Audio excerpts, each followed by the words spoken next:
ಆತ್ಮೀಯರೇ, ಮೊದಲಿಗೆ ನಾವು ಕನಕದಾಸ ಜಯಂತಿಯ ಒಂದು ಕಾರ್ಯಕ್ರಮವನ್ನು ಮುಗಿದ ಆದ್ಮೇಲೆ ಕನ್ನಡ ಸ್ವರ ಸಂಪದ ಕೂಟದ ಒಂದು ಕಾರ್ಯಕ್ರಮ ಪ್ರಾರಂಭ ಆಗುತ್ತೆ. ಹಾಗಾಗಿ ಈಗ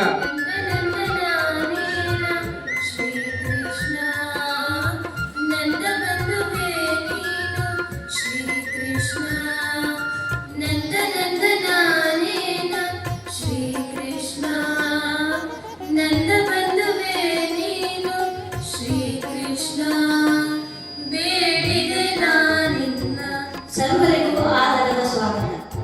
ಕನ್ನಡವೇ ನಿತ್ಯ, ಕನ್ನಡವೇ ಸತ್ಯ.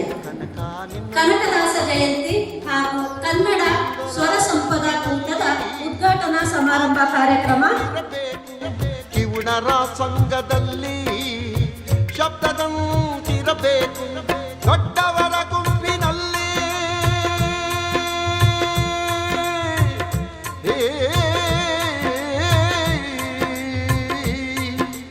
ದೊಡ್ಡವರ ಗುಂಪಿನಲ್ಲಿ ದಡ್ಡನಂತಿರಬೇಕು. ನಿನ್ನಂತಾಗಬೇಕು ಕನಕ, ನಿನ್ನಂತಾಗಬೇಕು, ನಿನ್ನಂತಾಗಬೇಕು. ಮೊದಲನೇದಾಗಿ ಕನಕದಾಸ ಜಯಂತಿ, ಅದರ ಜೊತೆಯಲ್ಲೇ ಕನ್ನಡ ಸ್ವರ ಸಂಪದ ಕೂಟದ ಉದ್ಘಾಟನಾ ಕಾರ್ಯಕ್ರಮ.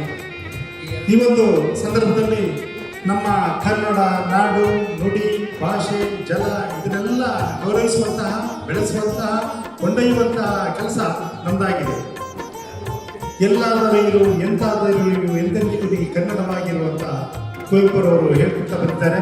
ಅದೇ ರೀತಿ ನೀವು ಹೊರದೇಶಕ್ಕೆ, ಫಾರಿನ್ನಿಗೆ ಯಾರಾದರೂ ಹೋದಾಗ ಅಥವಾ ಹೊರ ಬೇರೆ ರಾಜ್ಯಗಳಿಗೆ ನೀವು ಹೋದಾಗ ಯಾರಾದರೂ ಒಬ್ಬರು ಕನ್ನಡಿಗರು ಅಲ್ಲಿ ಕನ್ನಡ ಭಾಷೆಯಲ್ಲಿ ಮಾತಾಡಿದಾಗ ತಿಳ್ಕೊಂಡಾಗ ನಿಮ್ಗೆ ಎಷ್ಟು ಖುಷಿ ಆಗುತ್ತೆ, ಎಷ್ಟು ಸಂತೋಷ ಆಗುತ್ತೆ ಅನ್ನೋದು ಅದು ಆ ಜಾಗದಲ್ಲಿದ್ದವರಿಗೆ ಗೊತ್ತು. ಅದರ ಒಂದು ಭಾಷೆಯ ಅಭಿಮಾನ ಇರುವಂಥವರಿಗೆ. ಈ ಭಾಷೆ ಹೇಗಿದೆ ಕನ್ನಡ ಅಂತಂದರೆ, ನಾವು ಕನ್ನಡಿಗರು, ನಾವು ಮಾತೃಭಾಷೆಯೇ ಕನ್ನಡ ಆಗಿದೆ. ಆದರೂ ಕೂಡ ಪರಭಾಷೆಯವರು ಕೂಡ ಎಷ್ಟು ಜನ ಈ ಭಾಷೆಯನ್ನು ಪ್ರೀತಿಸಿದ್ದಾರೆ, ಗೌರವಿಸ್ತಿದ್ದಾರೆ ಅನ್ನೋದಕ್ಕೆ ಬೇರೆ ದೂರ ಹೋಗಬೇಕಾಗಿಲ್ಲ. ನಮ್ಮ ಶಾಲೆಯಲ್ಲೇ ಸಾಕು ನಮಗೆ ಹಲವಾರು ಉದಾಹರಣೆಗಳಿವೆ. ಏಕೆಂದರೆ ನಮ್ಮ ಕನ್ನಡ ಟೀಚರ್ ಆದಂತಹ ಥಾಮಸ್ ಸರ್ ಅವರು ಕೂಡ ಮಲಯಾಳಿ ಕುಟುಂಬದಲ್ಲಿ ಹುಟ್ಟಿದ್ರು ಕೂಡ ಅವರ ಕನ್ನಡವನ್ನು ಎಷ್ಟು ಅಚ್ಚುಕಟ್ಟಾಗಿ, ಎಷ್ಟು ಖುಷಿಯಿಂದ, ಎಷ್ಟು ಸಂತೋಷವಾಗಿ ಮಾತಾಡ್ತಾರೆ ಅನ್ನೋದು ನಮಗೆಲ್ಲ ನಿದರ್ಶನ ಆಗಿದೆ. ಅದೇ ರೀತಿ ನಮ್ಮ ಕನ್ನಡ ಸಂಘದ ಕನ್ನಡ ಸಾಹಿತ್ಯ ಪರಿಷತ್ತಿನ ಒಬ್ಬರು ಮತಾಯಿ ಅಂತ ಬರೆದಿದ್ದಾರೆ. ಅವರು ಕೂಡ ಹಿರಿಯ ನಾಗರಿಕರು. ಅವರು ಕೂಡ ಕನ್ನಡವನ್ನು ಎಷ್ಟು ತುಂಬ ಚೆನ್ನಾಗಿ ಪ್ರೀತಿಸ್ತಾರೆ, ಅದನ್ನು ಗೌರವಿಸ್ತಾರೆ ಅಂತಂದು ನಾವು ಪರಭಾಷೆಯವರು ಅದನ್ನು ಎಷ್ಟು ಹಚ್ಕೊಂಡಿದ್ದಾರೆ ಅಂದಾಗ ನಮಗೆ ಅದರ ಮಹತ್ವ ಇದು ಗೊತ್ತಾಗುತ್ತೆ ಅಂತ ಹೇಳಿಕೆ ಈ ಸಂದರ್ಭದಲ್ಲಿ. ಕನ್ನಡವನ್ನು ನೀವು ಪ್ರೀತಿಸಬೇಕು, ಕನ್ನಡ ನಮ್ಮ ಹೃದಯದ ಭಾಷೆ ಆಗಬೇಕು ಅನ್ನುವಂಥದ್ದು ಕನ್ನಡ ರಾಜ್ಯೋತ್ಸವದ ಉದ್ದೇಶ. ಹಾಗೆ ಈ ದಿನ ಕನಕ ಜಯಂತಿ, ಕನಕದಾಸರು ದಾಸಶ್ರೇಷ್ಠರು. ಪ್ರಪಂಚಕ್ಕೆ ಅವರ ಒಂದು ಕೀರ್ತನೆಗಳ ಮುಖಾಂತರ ಸಂದೇಶವನ್ನು ಸಾರಿದ್ದಾರೆ. ಸಂದೇಶವನ್ನು ಯಾವ ರೀತಿ ಸಾರಿದ್ದಾರೆ ಅಂತ ಹೇಳಿದ್ರೆ, ಪ್ರಸ್ತುತ ಎಷ್ಟು ವರ್ಷಗಳಾದರೂ ಕೂಡ ಅವರು ನೀಡಿರುವಂಥ ಸಂದೇಶಗಳು ಸತ್ಯ ಅನ್ನುವಂಥದ್ದನ್ನು ಸಾರುತ್ತವೆ. ನಾನು ನೀನು ಎನ್ನದಿರು ಹೀನ ಮಾನವ, ನಾನು ನೀನು ಎನ್ನದಿರು ಹೀನ ಮಾನವ, ಜ್ಞಾನದಿಂದ ನಿನ್ನೆ ನೀನು ತಿಳಿದು ನೋಡಲು, ನಾನು ನೀನು ಎನ್ನದಿರು ಹೀನ ಮಾನವ. ಹೆಣ್ಣು ಹೊನ್ನು ಮಣ್ಣು ಮೂರು ನಿನ್ನದೇನಲೋ, ಅನ್ನದಿಂದ ಬಂದ ಕಾಮ ನಿನ್ನದೇನಲೋ. ಹೆಣ್ಣು ಹೊನ್ನು ಮಣ್ಣು ಮೂರು ನಿನ್ನದೇನಲೋ, ಅನ್ನದಿಂದ ಬಂದ ಕಾಮ ನಿನ್ನದೇನಲೋ. ಕರ್ಣದಿಂದ ಬರುವ ಘೋಷ ನಿನ್ನದೇನಲೋ, ಕರ್ಣದಿಂದ ಬರುವ ಘೋಷ ನಿನ್ನದೇನಲೋ. ನಿನ್ನ ಬಿಟ್ಟು ಪಾಪ ದೇಹ ನಿನ್ನದೇನಲೋ, ನಾನು ನೀನು ಎನ್ನದಿರು ಹೀನ ಮಾನವ, ಜ್ಞಾನದಿಂದ ನಿನ್ನ ನೀನೇ ತಿಳಿದು ನೋಡಲು, ನಾನು ನೀನು ಎನ್ನದಿರು ಹೀನ ಕರ್ಮಶೀಲ ನೇಮ ನಿನ್ನದೇನಲೋ, ಕಾಲ ಕರ್ಮಶೀಲ ನೇಮ ನಿನ್ನದೇನಲೋ, ಬಾಲವಿದ್ಯೆ ಬಯಲ ಮಾಯೆ ನಿನ್ನದೇನಲೋ, ಬಾಲವಿದ್ಯೆ ಬಯಲ ಮಾಯೆ ನಿನ್ನದೇನಲೋ, ಕೀಲು ಜಡಿತ ತೊಗಲು ಗೊಂಬೆ ನಿನ್ನದೇನಲೋ, ಲೋಲಾದಿ ಕೇಶವನ ಭಕ್ತನಾಗಲೋ, ಲೋಲಾದಿ ಕೇಶವನ ಭಕ್ತನಾಗಲೋ, ನಾನು ನೀನು ಎನ್ನದಿರು ಹೀನ ಮಾನವ, ಜ್ಞಾನದಿಂದ ನಿನ್ನ ನೀನೇ ತಿಳಿದು ನೋಡಲೋ, ನಾನು ನೀನು ಎನ್ನದಿರು ಹೀನ ಮಾನವ, ಹೀನ ಮಾನವ. ಕನ್ನಡವೇ ಸತ್ಯ, ಕನ್ನಡವೇ ನಿತ್ಯ. ಕನ್ನಡ ನಮ್ಮ ಮಾತೃಭಾಷೆ. ಕನ್ನಡದ ಸಂಸ್ಕೃತಿ, ಇತಿಹಾಸ, ಪರಂಪರೆ ಹಾಗೂ ಆತ್ಮೀಯತೆಯ ಭಾಷೆಯಾಗಿದೆ. ಕನ್ನಡಕ್ಕೆ 2000 ವರ್ಷಗಳ ಇತಿಹಾಸವಿದೆ. ಕನ್ನಡವನ್ನು ಅನೇಕ ಕವಿಗಳು ಬೆಳೆಸಲು ಬಹಳ ಶ್ರಮ ಪಟ್ಟಿದ್ದಾರೆ. ಅವರಿಂದಾಗಿ 2008ರಲ್ಲಿ ಕನ್ನಡವನ್ನು ಶಾಸ್ತ್ರೀಯ ಭಾಷೆ ಎಂದು ಘೋಷಿಸಲಾಯಿತು. ಕನ್ನಡದಲ್ಲಿ 3 ಜನ ರಾಸಕವಿ ಪ್ರಶಸ್ತಿಯನ್ನು ಪಡೆದಿದ್ದಾರೆ. ಅನುದನಿಸುವ ಮೋಹನ ಸುಧೆಯು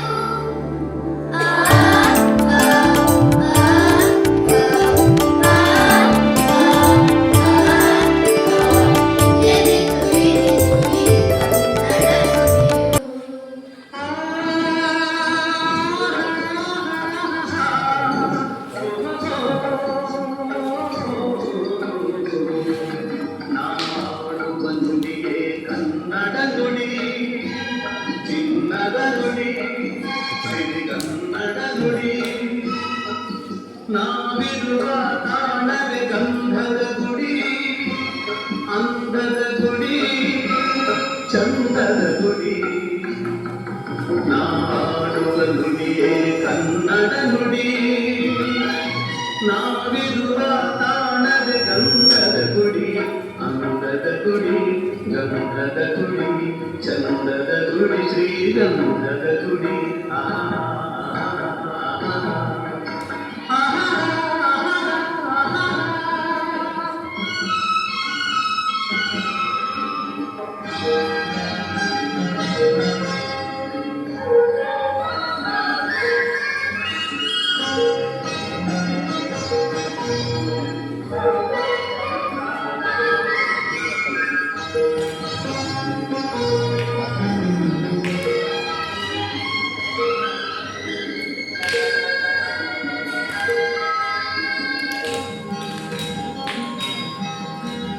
ಹಸುರಿನ ಬನಸಿರಿಗೆ ಒಲಿದು ಸೌಂದರ್ಯ ಸರಸಗಿ ಕರೆಗಿಡಿದು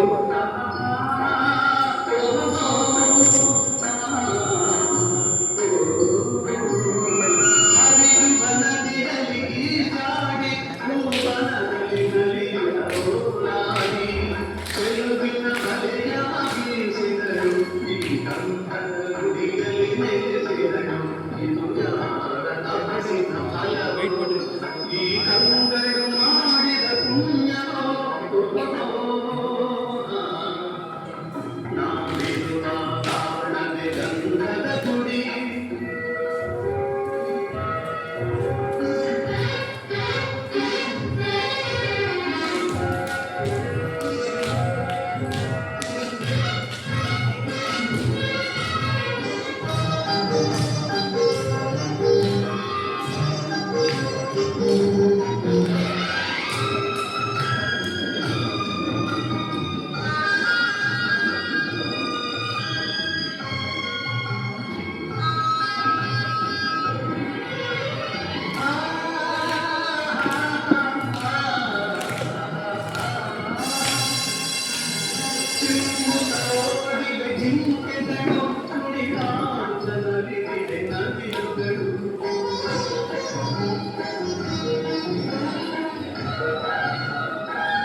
ಸಂತಸರ ಹೊನಲು ಇದು ಮನ್ಯ ಮೃಗಗಳ ಲೋಕವು ಈ ಭೂಮಿಗೆ ಇಳಿದಾನಾಥರೋ ನಾಡುವ ನುಡಿಗೆ ಕನ್ನಡ ನುಡಿ ನಾವಿರುವ ತಾಣದ ಗಂಧದ ಗುಡಿ ಅಂದದ ಗುಡಿ ಗಂಧದ ಗುಡಿ ಚಂದದ ಗುಡಿ ಶ್ರೀಗಂಧದ ಗುಡಿ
ಧಾರವಾಡದಲ್ಲಿ ಜನಿಸಿದರು.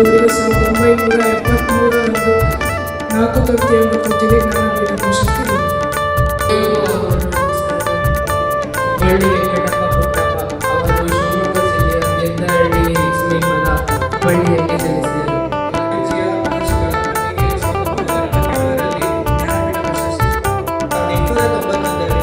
ಕೋಲಾರ ಜಿಲ್ಲೆಯ ಮಾಲೂರು ತಾಲೂಕಿನ ಮಾಸ್ತಿ ಎಂಬ ಗ್ರಾಮದಲ್ಲಿ ಜನಿಸಿದರು. ಇವರ ಚಿಕ್ಕಮಗಳ ರಾಜ್ಯದ ಕೃತಿಗೆ 1983ರಲ್ಲಿ ಜ್ಞಾನಪೀಠ ಪ್ರಶಸ್ತಿ ಲಭಿಸಿದೆ.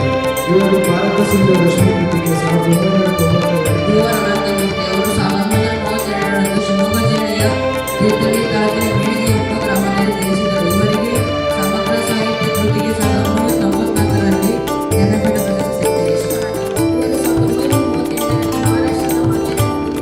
ಇವರು ಬರೆದಿರುವ ಸಮಗ್ರ ಸಾಹಿತ್ಯ ಕೃತಿಗೆ 1998ರಲ್ಲಿ ಜ್ಞಾನಪೀಠ ಪ್ರಶಸ್ತಿ ಲಭಿಸಿದೆ. ಚಂದ್ರಶೇಖರ ಕಂಬಾರ. ಇವರು ದಿನಾಂಕ 2/1/1937ರಲ್ಲಿ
ಎಲ್ಲೆಂದು ನನ್ನ ಬೀರಲಿ ಎಲ್ಲೇ ಇರಲಿ ಹೇಗೆ ಇರಲಿ ಕನ್ನಡವೇ ನಮ್ಮ ಇರಲಿ.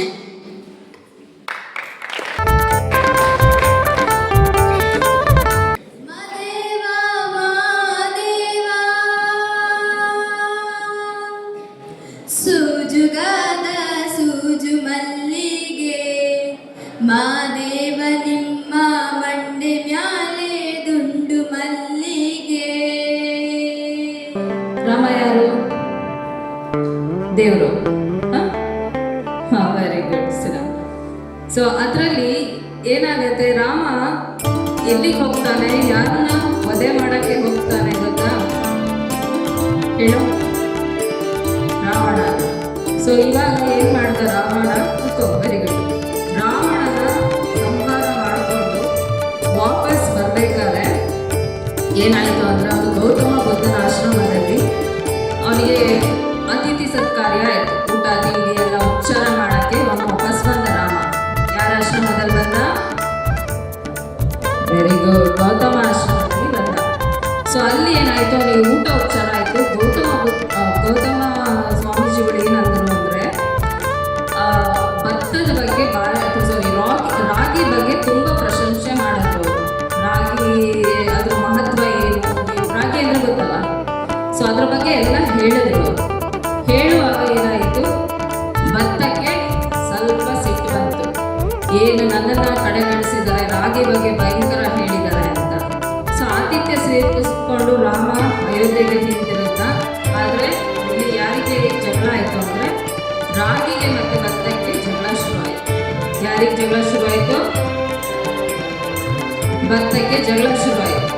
ಈ ಜಗಳ ಎಲ್ಲಿ ತನಕ ಹೋಯಿತು ಅಂದರೆ, ರಾಮ ಅಯೋಧ್ಯೆ ತಲುಪಾದ್ಮೇಲೆ ರಾಮನಿಗೆ ವಿಷಯ ಗೊತ್ತಾಯಿತು, ಅಲ್ಲಿ ತನಕ ಹೋಯಿತು. ಇವಾಗ ಭತ್ತ ಮತ್ತು ರಾಗಿ ರಾಮನ ಹತ್ರ ಹೋಗಿ ನನಗೆ ಸೆಟ್ರೇಟ್ ಮಾಡಿಕೊಡಿ, ನನ್ನ ಪ್ರಾಬ್ಲಮ್ ನಾನು. ಸೊ ರಾಮ ಏನು ಮಾಡ್ದ, ನನಗೆ ಬೇಕಾದಷ್ಟು ಕೆಲಸ ಇದೆ, ಒಂದು ಕೆಲಸ ಮಾಡೋಣ, ನೀವಿಬ್ರನ್ನ ಜೈಲಿಗೆ ಹಾಕಿರ್ತೀನಿ 6 ತಿಂಗಳು, ಆಮೇಲೆ ನಿಮ್ಮ ವಿಷಯನ ಇತ್ಯರ್ಥ ಮಾಡ್ತೀನಿ ಅಂತ ಹೇಳ್ದ. ಸೊ ಜೈಲಿಗೆ ಹಾಕಿದ್ದು 6 ತಿಂಗಳು. 6 ತಿಂಗಳು ಏನಾಗುತ್ತೆ ಅನ್ನೋ ಏನೋ ಲಾಜಿಕಲ್ಲಿ ಯೋಚನೆ ಮಾಡ್ತೀರ ಎಲ್ಲರೂ? ಏನಾಗ್ಬೋದು? ರಾಗಿ ಭತ್ತನ ಜೈಲಲ್ಲಿ 6 ತಿಂಗಳು ಇಟ್ಟರೆ ಎನಿಬಡಿ ಲಾಜಿಕ್ ಆಗಿ ಗೆಸ್ ಮಾಡಿ ನೋಡೋಣ. ಏನಾಗುತ್ತೆ? ಯಾವುದು ಬೂಸ್ಟ್ ಬರುತ್ತೆ? ವೆರಿ ಗುಡ್, ಭತ್ತ ಬೂಸ್ಟ್ ಬರುತ್ತೆ. ಆಮೇಲೆ ಜೈಲಿಂದ ಬಿಡುಗಡೆ ಆದ ತಕ್ಷಣ ಯಾರು ಭತ್ತ ಉಪಯೋಗಕ್ಕೆ ಬರಲಿಲ್ಲ. ಬಂದಿರೋದು ಯಾರು? ರಾಗಿ ಗಟ್ಟುಮುಟ್ಟಾಗಿ ಚೆನ್ನಾಗೇ ಇತ್ತು. ಅಲ್ಲಿಗೆ ಜಡ್ಜ್ಮೆಂಟ್ ಸಿಕ್ತು. ಏನು ಸಿಕ್ತು? ರಾಗಿ ಶ್ರೇಷ್ಠ ಅಂತ. ಏನು ಕನಕದಾಸ ಜಯಂತಿ ನಾವು ಏನಕ್ಕೆ ಮಹತ್ವ ಕೊಡ್ತೀವಿ ಅಂದರೆ, ಈ ಥರ ಸಣ್ಣ ಸಣ್ಣ ಕಾವ್ಯ ಅಥವಾ ಕವನಗಳು ಅಥವಾ ಏನು ವಚನ ಅಲ್ಲ, ಕೀರ್ತನೆಗಳು, ಈ ಮುಖಾಂತರ ಅವ್ರು ಏನು ಹೇಳಕ್ಕೆ ಬಯಸ್ತಾರೆ ಅನ್ನೋದು ಇದು ಇಂಪಾರ್ಟೆನ್ಸ್. ನಾವು ಈ ಕನಕದಾಸ ಜಯಂತಿ ಮಾಡ್ತೇವೆ. ಸಿಂಪಲ್ ಆಗಿ ಒಂದು ಸ್ಟೋರಿಲಿ ಅವ್ರು ಏನೋ ಒಂದು ಕತೆ ಹೇಳಕ್ಕೆ ಹೋದ್ರು. ಏನು ಕತೆ ಅಂದರೆ, ನೀವೆಲ್ಲ ಹೆಂಗಾಗಿದೆ, ಚೆನ್ನಾಗಿದೆಯಲ್ಲ, ಸ್ಕಿನ್ ಎಲ್ಲ ತುಂಬ ಚೆನ್ನಾಗಿದೆ, ಹೀಗೆ ಇರ್ತೀರಲ್ಲ ಅಷ್ಟು ತನಕ. ವಯಸ್ಸು ಆಗ್ತಾ ಆಗ್ತಾ ಆಗ್ತಾ ಏನಾಗುತ್ತೆ, ಮುದುಕರಾಗ್ತದೆ, ಸ್ಕಿನ್ ಎಲ್ಲ ಸುಕ್ಕಟ್ಟುತ್ತೆ, ಮುದುಕರಾಗ್ತಾರೆ. ಏನು ಉಳಿಯೋದು ಲಾಸ್ಟಿಗೆ?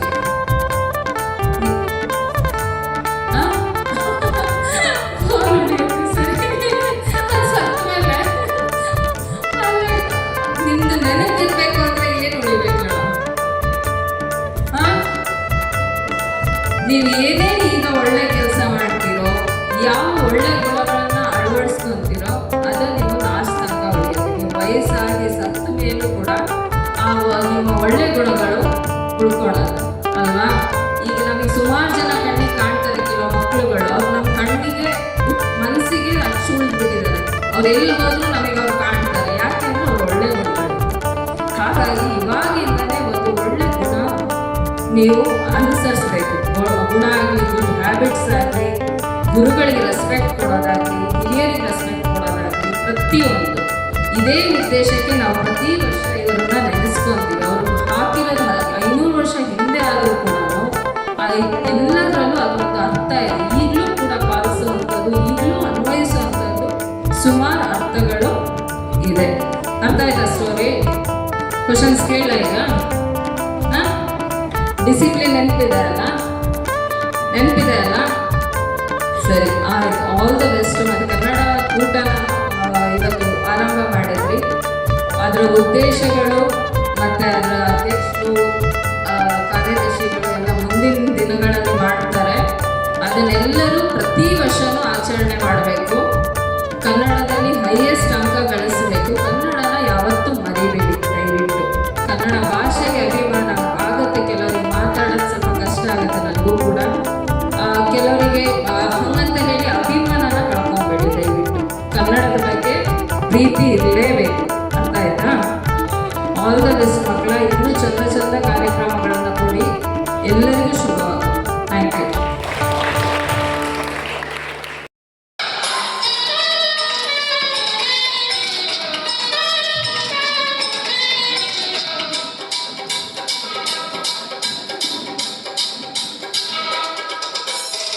ಕನ್ನಡದ ಮಾತು ಚೆನ್ನ, ಕನ್ನಡದ ನೆಲ ಚೆನ್ನ, ಕನ್ನಡಿಗರ ಮನಸ್ಸು ಚೆನ್ನ. ಕನ್ನಡದ ಮಾತು ಚೆನ್ನ, ಕನ್ನಡದ ನೆಲ ಚೆನ್ನ, ಕನ್ನಡಿಗರ ಮನಸ್ಸು ಚೆನ್ನ.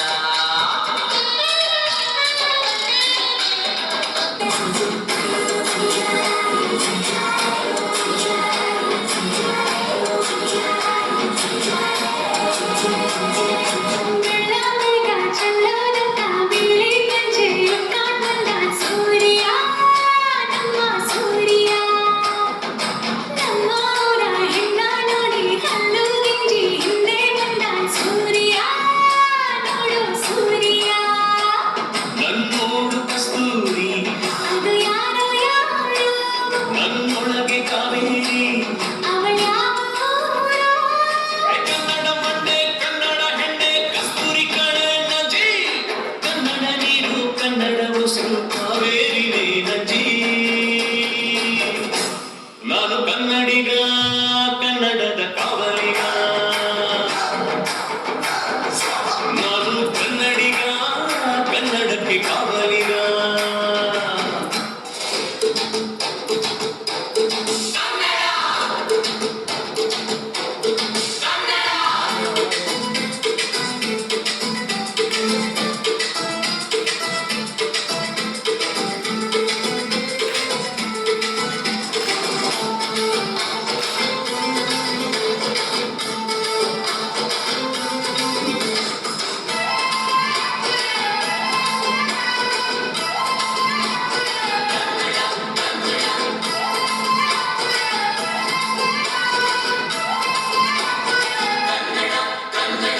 ಅವ್ವಗಳು ನಮ್ಮ ಜೀವಗಳು, ನಮ್ಮ ಅಪ್ಪಗಳು ನಮ್ಮ ಜೀವಗಳು, ದೈವಗಳು ನಮ್ಮ ಅವ್ವಗಳು, ಸಿದ್ಧಗಳು ಪ್ರಾಣ ಕೊಡುವುದು. ಇನ್ನೆಲ್ಲ ಜಲ ನಾಟುವುದಿಗೆ, ಇನ್ನೆಲ್ಲ ಜಲ ನಾಟುವುದಿಗೆ. ನಮ್ಮ ಅಪ್ಪಗಳು ನಮ್ಮ ಜೀವಗಳು, ದೈವಗಳು ನಮ್ಮ ಗರ್ವಗಳು.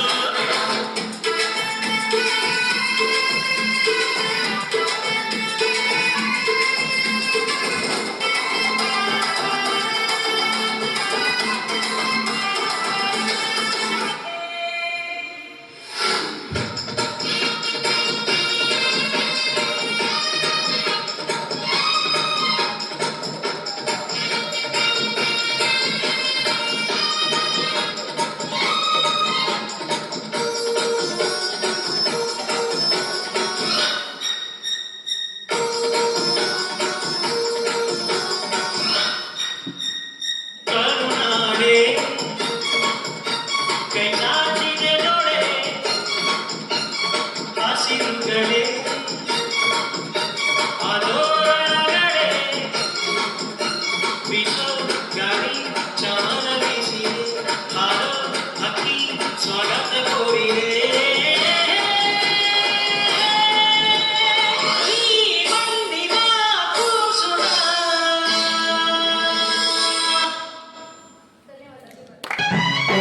ಪ್ರೀತಿಯ ಮಕ್ಕಳೇ, ಕರ್ನಾಟಕದ ಇಂದು ನಾವು ಇತಿಹಾಸದಲ್ಲಿ ಆರಂಭಿಸಿದ್ದೇವೆ.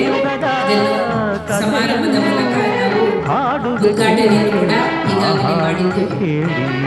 ಕನ್ನಡ ಎಲೆ ನುಡಿದಾಡುವುದೆಲ್ಲಿದೆ, ಕನ್ನಡ ಎಲೆ ಕಿವಿ ನಿಮಿರುವುದು. ಪ್ರಿಯರೇ, ಕನ್ನಡ ನಮ್ಮ ಮಾತೃಭಾಷೆ, ಕನ್ನಡ ನಮ್ಮ ತಾಯ್ನುಡಿ. ಕನ್ನಡದ ಮೇಲಿನ ಪ್ರೀತಿಯನ್ನು ಹೆಚ್ಚಿಸಿ ಕನ್ನಡಕ್ಕೆ ಬೇಕಾದ ಗೌರವವನ್ನು ಸಲ್ಲಿಸುವುದಕ್ಕೋಸ್ಕರ ಈ ಕನ್ನಡ ಕೂಟವನ್ನು ನಾವಿಂದು ಆರಂಭಿಸಿದ್ದೇವೆ. ಕನ್ನಡ ಕೂಟದ ಮೂಲಕ ಕನ್ನಡದ ಸಾಹಿತ್ಯ, ಕಲೆ, ಸಂಗೀತ, ನೃತ್ಯ ಹಾಗೂ ಪರಂಪರೆಯನ್ನು ಪ್ರೋತ್ಸಾಹಿಸಿ ಅದರ ಮಹತ್ವವನ್ನು ಇತರರಿಗೂ ತಿಳಿಸುವುದಾಗಿದೆ ಈ ಕನ್ನಡ ಕೂಟ. ಕನ್ನಡ ಭಾಷೆ ಎನ್ನುವುದು ನಮ್ಮ ನುಡಿಯಲ್ಲಿ ಮಾತ್ರ ಇರದೆ ನಮ್ಮ ಬದುಕಿನಲ್ಲಿ ಕೂಡ ಅದು ಆಗು ಹೋಗಾಗಬೇಕು. ಕನ್ನಡವನ್ನು ನಾವು ಪ್ರೀತಿಸಬೇಕು. ಕನ್ನಡ ಕೂಟದ ಮುಖಾಂತರ ನಮ್ಮ ಮಕ್ಕಳಿಗೆ ಕನ್ನಡದ ಬಗ್ಗೆ ಹೆಚ್ಚಿನ ಪ್ರೋತ್ಸಾಹವನ್ನು ನೀಡಿ ಅವರಿಗೆ ಒಂದು ಕನ್ನಡ ಕೂಟ ಸುಂದರ ವೇದಿಕೆಯಾಗಬೇಕು ಹಾಗೂ ಹೊಸ ಪ್ರತಿಭೆಗಳಿಗೆ ಇದು ಸುಂದರವಾದ ವೇದಿಕೆ ಆಗಬೇಕು ಅನ್ನೋದು ನನ್ನ ಇಷ್ಟ. ಕನ್ನಡ ನಮ್ಮೆಲ್ಲರ ಪ್ರೀತಿಯ ಮಾತೃಭಾಷೆಯಾಗಿದೆ. ಹಾಗೆಯೇ ಕನ್ನಡವನ್ನು ನಾವು ಎಲ್ಲರೂ ಮಾತನಾಡಬೇಕಾಗಿದೆ. ಕನ್ನಡವನ್ನು ನಾವು ನಮ್ಮ ದಿನನಿತ್ಯದಲ್ಲಿ ಅಳವಡಿಸಿಕೊಂಡು ಹೋಗಬೇಕಾಗಿದೆ. ಕನ್ನಡ ನಮ್ಮ ಪ್ರೀತಿಯ ಭಾಷೆ. ಕನ್ನಡಕ್ಕೆ ಹೋರಾಡು, ಕನ್ನಡದ ಕಂದ, ಕನ್ನಡವ ಕಾಪಾಡು, ನನ್ನ ಆನಂದ ಎಂದು ಕೆ.ಎಸ್. ನರಸಿಂಹಸ್ವಾಮಿಯವರು ಹೇಳಿದ ಮಾತಿನಂತೆ ಕನ್ನಡವನ್ನು ಹೆಚ್ಚೆಚ್ಚಾಗಿ ಬಳಸೋಣ, ಕನ್ನಡವನ್ನು ಪ್ರೋತ್ಸಾಹಿಸೋಣ, ಕನ್ನಡವನ್ನು ನಮ್ಮ ದಿನನಿತ್ಯದಲ್ಲಿ ಅಳವಡಿಸಿಕೊಂಡು ಕನ್ನಡಕ್ಕೆ ಬೇಕಾದ ಗೌರವವನ್ನು ಒದಗಿಸೋಣ. ಈ ಕನ್ನಡದ ಕೂಟದ ಮೂಲಕ ಹೇಳುತ್ತಾ ತಮಗೆಲ್ಲರಿಗೂ ಕನ್ನಡ ಕೂಟದ ಹಾರ್ದಿಕ ಶುಭಾಶಯವನ್ನು ಸಲ್ಲಿಸುತ್ತೇನೆ. ಧನ್ಯವಾದಗಳು.